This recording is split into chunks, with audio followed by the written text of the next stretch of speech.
need specific connectors for Meta ads, Google ads, TikTok to be implemented to receive meaningful results, or receiving data via UTM parameters is enough in Amplitude for the web? Of course, it always depends on what you want to do, but if you have clean UTM parameters, you can do a lot. I think the only thing that you're missing, not having native connections, is cost. So if you want to do some kind of ROAS calculation or something like that, we see clients use Amplitude for attribution all the time. And the key is making sure that your UTM implementation is consistent, that you have solid data coming in, but then Amplitude's attribution model layered on top does most of the work for you. And one thing I will say that is helpful with the UTMs as well is if you also send the UTMs as user properties, you're going to get a lot more data if you're trying to relate those UTMs to other things. With the event properties, you're going to get that information and you'll be able to analyze that specific view. If you want to see somebody who visited through paid social and then purchased and then did something in your product, those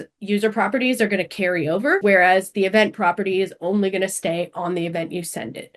So you're going to be Yeah, able to do a more in-depth analyses. that is a really Definitely. good call out. And the Amplitude SDK should handle that automatically, like the browser SDK, and it will be setting those UTM parameters on as user traits. If you're not using the SDK or if that function is disabled for some reason, that is a very important thing to understand of how Amplitude attribution works. The custom attribution models that you can use are dependent on those user traits setting and updating with UTM parameters over time, which again, the SDK just handles. As long as you're using the SDK, you don't have to worry about that.